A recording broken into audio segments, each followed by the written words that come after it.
दोस्तों, भारत और वेस्टइंडीज के बीच खेले गए दूसरे टेस्ट महामुकाबले के चौथे दिन के खेल में रोमांच की सारी हदें पार हो जाती है। दोस्तों, इस पूरे सीरीज के दौरान ऐसा पहली बार देखा जाता है जब हमारी मजबूत और ताकतवर टीम इंडिया के सामने वेस्टइंडीज के खिलाड़ी मैदान पर संघर्ष करते हुए दिखाई देते हैं और अपनी बल्लेबाजी से हमारी टीम इंडिया को बराबरी का टक्कर देते हैं।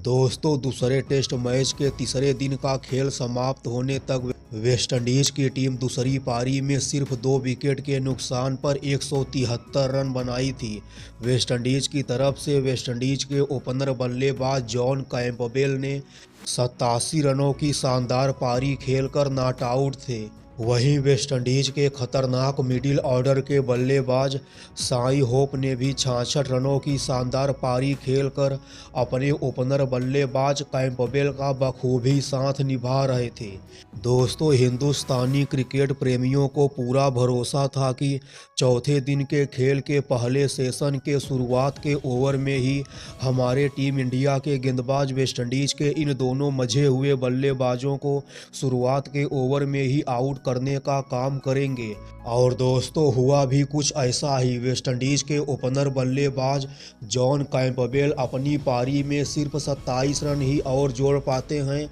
और वेस्टइंडीज का यह ओपनर बल्लेबाज कैंपबेल चौथे दिन के खेल के पहले सेशन में जडेजा की एक शानदार गेंद पर क्लीन बोल्ड हो जाता है। कैंपबेल ने 115 रनों की शानदार पारी खेलते हैं। हालांकि दोस्तों, साई होप लगातार दूसरी साइड से अपने बल्ले से तबाही मचाने का काम करते हैं। कैंपबेल के आउट होने के बाद वेस्टइंडीज की तरफ से एली कैथेंजा बल्लेबाजी करने के लिए आते हैं, मगर दोस्तों एली कैथेंजा ज़्यादा देर तक क्रिकेट की 22 गज की पट्टी पर हमारे हिंदुस्तानी गेंदबाजों के सामने नहीं टिक पाते हैं और एली कैथेंजा भी सिर्फ 6 रनों की मामूली पारी खेलकर हमारे मिस्ट्री चाइना मैन गेंदबाज कुलदीप यादव का शिकार हो जाते हैं। हालांकि दोस्तों, एली कैथेंजा के आउट होने के बाद वेस्टइंडीज के कप्तान रोस्टन चेज बल्लेबाजी करने के लिए आते हैं और साई होप के साथ मिलकर रोस्टन चेज ने 5वें विकेट के लिए 65 रनों की शानदार साझेदारी करते हैं।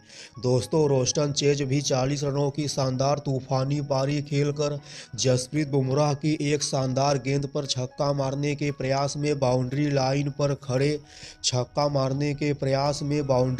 पर खड़े केएल राहुल के हाथों कैच आउट हो जाते हैं। हालांकि दोस्तों, साई होप भी अपना शतक पूरा करने के बाद 103 रनों की शानदार पारी खेलकर हमारे खतरनाक तेज गेंदबाज मोहम्मद सिराज की गेंद पर क्लीन बोल्ड हो जाते हैं। साई होप के आउट होने के बाद आखिर के ओवर में वेस्टइंडीज के लोअर ऑर्डर के बल्लेबाज जस्टिन ग्रिप्स और वेस्टइंडीज के तेज गेंदबाज जैडन सिल्स नाम का तूफान आता है। दोस्तों, वेस्टइंडीज के यह दोनों खिलाड़ियों ने मिलकर आखिरी सांस तक वेस्टइंडीज की टीम को पारी से हार से बचाने की पूरी कोशिश करते हैं और दोस्तों, वेस्टइंडीज का यह ऑलराउंडर जस्टिन ग्रिप्स तो टेस्ट के फॉर्मेट को अपनी खतरनाक बल्लेबाजी से वनडे के फॉर्मेट में बदल देते हैं। जस्टिन ग्रिप्स ने 50 रनों की शानदार पारी खेलते हैं। हालांकि दोस्तों, जस्टिन ग्रिप्स 50 रनों की पारी खेलकर जसप्रीत बुमराह की गेंद पर क्लीन बोल्ड हो जाते हैं, लेकिन दोस्तों उसके पहले जस्टिन ने वेस्टइंडीज को टीम इंडिया के हाथों मिलने वाली पारी के हार से बचा लेते हैं